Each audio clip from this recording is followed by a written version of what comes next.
Welcome to the Postpartum Coach podcast, where we embrace our needs as moms, we learn to lead ourselves first, then our families, and where we create our own healing from the inside out to find our way to the work we were meant to do in this world. I'm your host, a fellow mom of 3 and a certified life coach, Lizzie Langston.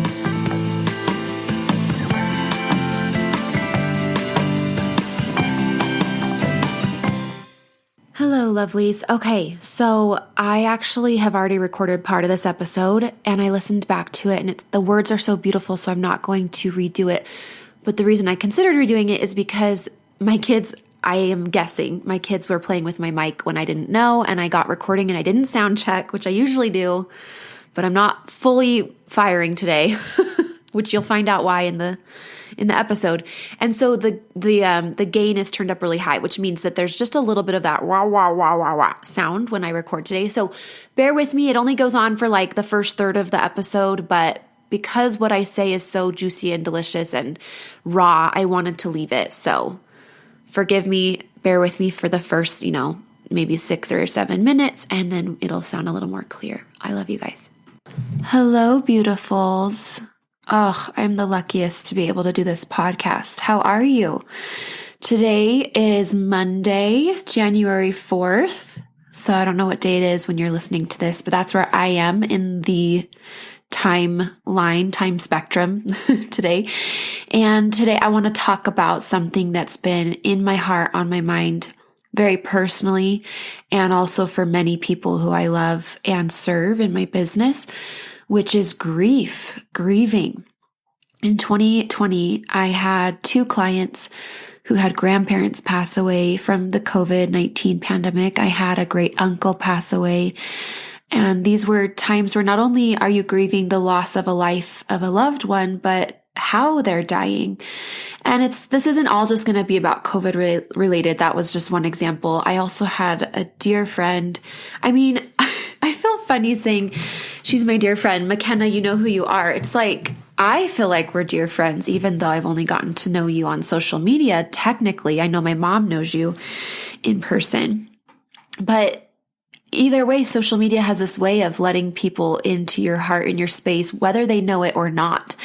And so, but McKenna has publicly let us know that her baby passed away. And so she and I have been talking a little bit, and then I've had clients grieve all sorts of things. I wanted to kind of go over a list of things that many women grieve postpartum. So this isn't just the loss of life, okay? This episode, yes, it's about when you lose someone you love. But I've been one of the most fascinating things that I have kind of come across in my work serving postpartum moms in postpartum anxiety, depressiveness, is how much grief comes up. Not even death necessarily, although that's part of it for sure. But here are some things that I feel like we collectively grieve postpartum, specifically postpartum.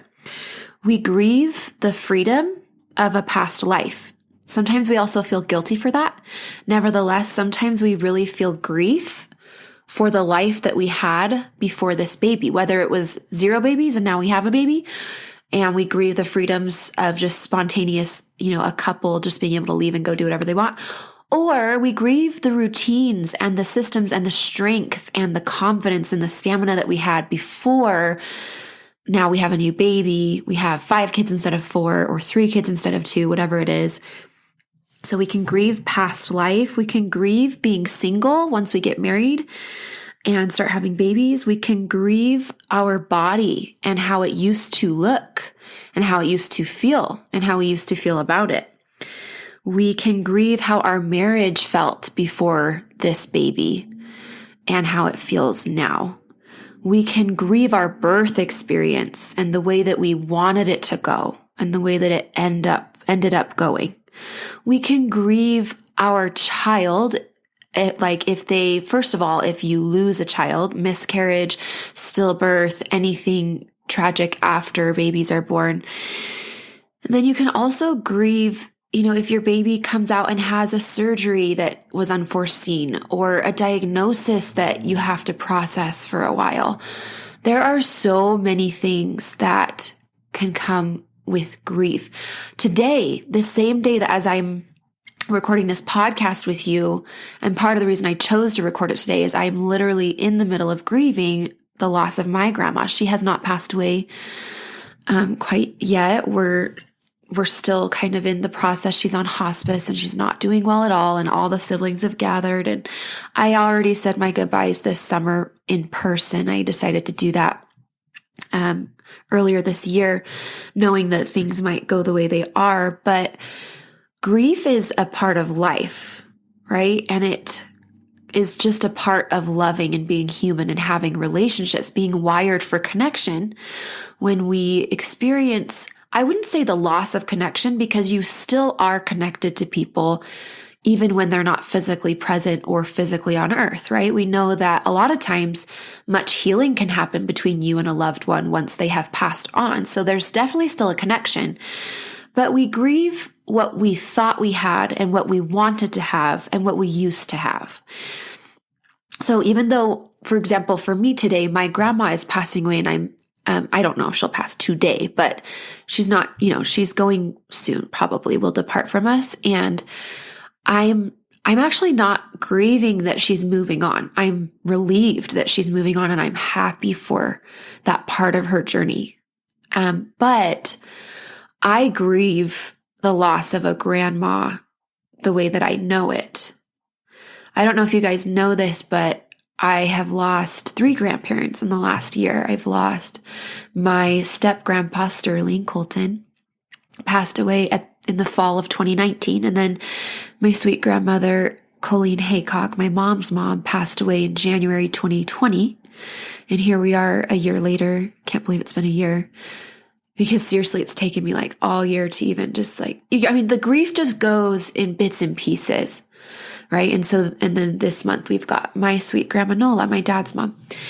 So I've got one grandparent left, my grandma Ellie. She's in a care center in Provo. But the rest have all passed. 2 of my grandpas passed years ago. And so in this episode, we're going to talk about, I'm actually just going to share, as I've gone through this much grief and as I've watched clients grieve and helped them process their grief, I'm going to just share some things that I've learned. And I'm not here today to actually make your grief easier, because I don't think it's supposed to be easy. I think that if it were easy, it would be stealing something from us as humans. I want to first put forth this idea that grief is a gift. It really is. Is it a gift that you lost your loved one? Maybe you wouldn't say it like that, right? Is it a gift? It's like grief doesn't feel good. It's loss, but at the same time, it's cleansing. And every time I've grieved one of my grandparents this year, I've had so much clarity on who I am and who they were. So grief is a time when we put a period at the end of a sentence, even though we keep writing the book. It's just like that sentence is over, right? And we look back and we read what we've written. We read the story that was, and it informs how we continue writing the rest of the story. And that's why I say grief is a gift, because it helps us identify even more clearly who we are. You think about grandparents and me, for example, or I want you to think about you and your grandparents. When a grandparent, this is such a special relationship, grandchild and grandparent. When a grandparent passes away, you are left with really no choice other than to feel even more keenly this sense that you are moving up a notch on the family tree. As one generation, the leaves on the tree fall off, new buds are stemming, and somewhere in there is the leaf that's just in its prime, is you and I, right? We're having the new buds, which is our babies, and then the old leaves are falling, and we are becoming the new leaves that will turn old one day.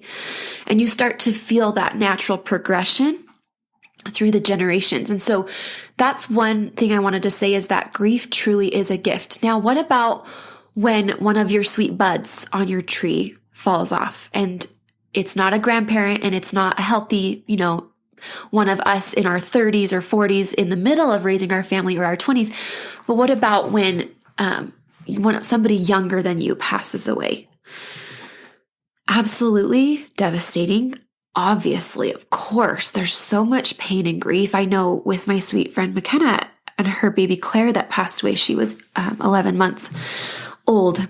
By the way, I mentioned this in my stories. So for those of you who don't maybe follow me on Instagram, I just have a friend, McKenna Woolley, who had a baby pass away, and she posted about it and was so generous to share it with us. And I say that because it has been a gift to me to be able to grieve with her and to be able to take that on and feel that. So she's at McKenna, McKenna, Woolley, Woolley, if you wanted to just grieve with a fellow mom and send love. And frankly, if you want to donate, I know her family's moving across the country because of all that's going on and needing to plan a funeral and everything. So at McKenna Woolley, definitely go send some love.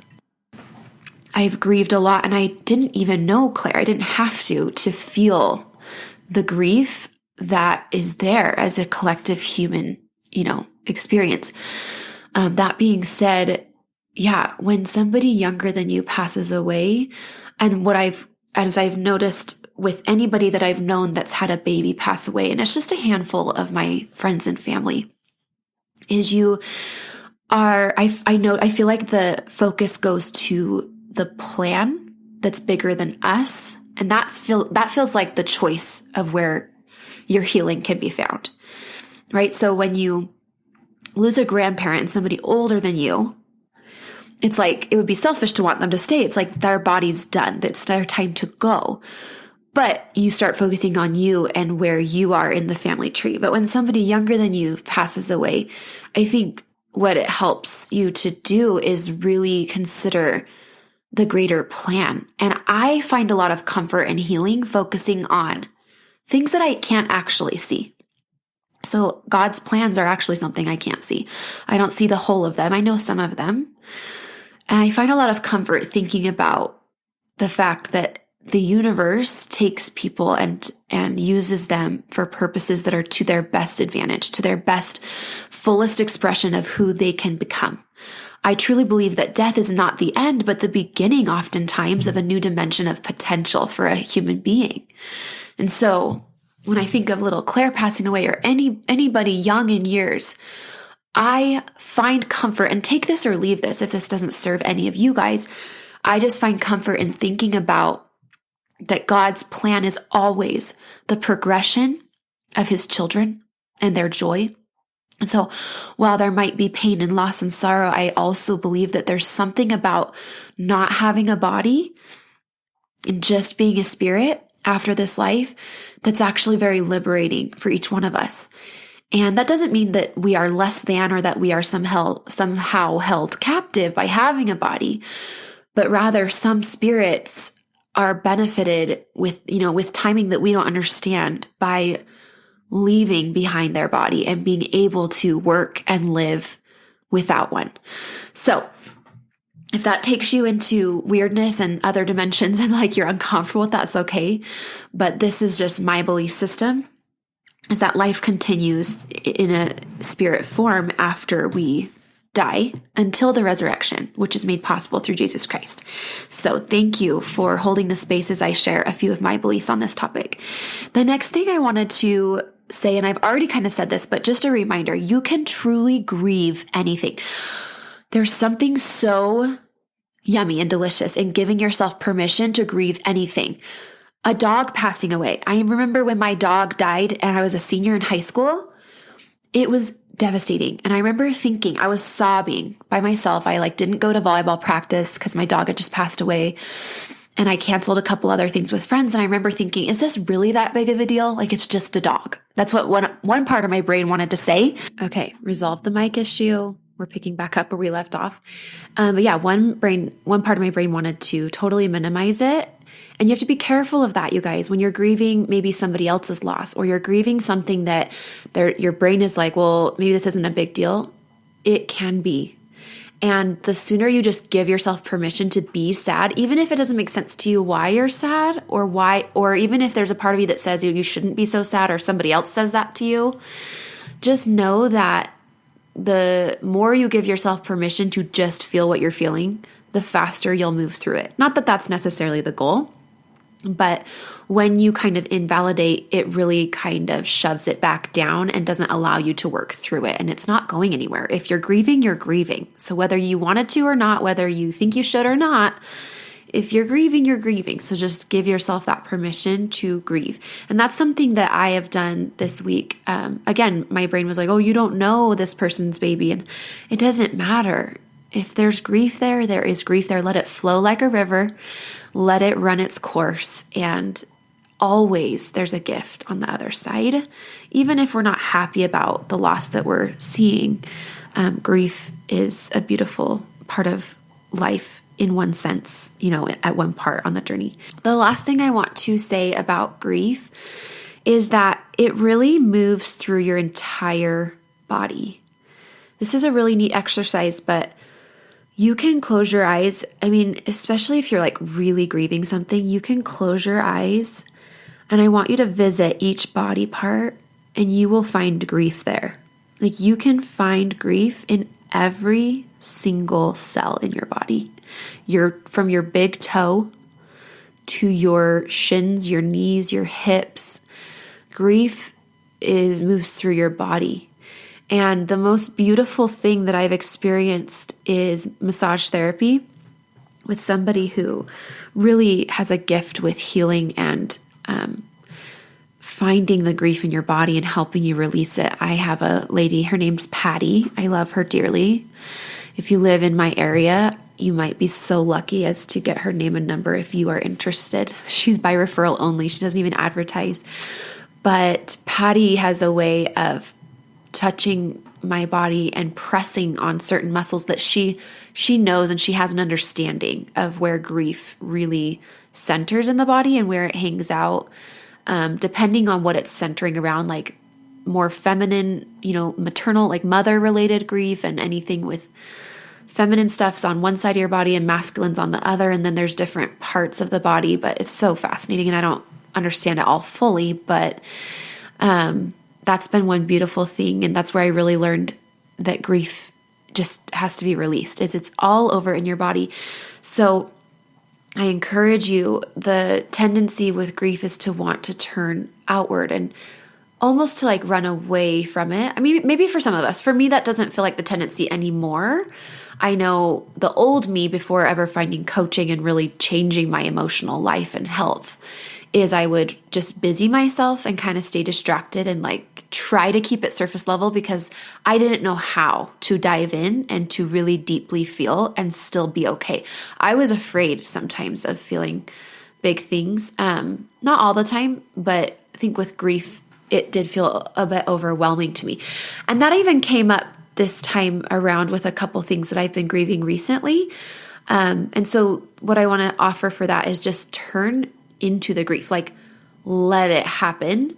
One song that truly helps me like move through grief and not run away from it is Jason Mraz. It's called Details in the Fabric. So if you haven't heard of Jason Mraz, it's just Jason and then Mraz is M-R-A-Z. He's one of my favorite artists, probably the favorite right now. And as far as his songwriting and just who he is and stuff. But that song really, when I want to wiggle out of grief or distract myself or turn away or just not think about it or do something else, he helps me to just look it in the face and like feel it, let it in, let it course through your entire body for as long as it takes, an hour, 2 days, 2 weeks.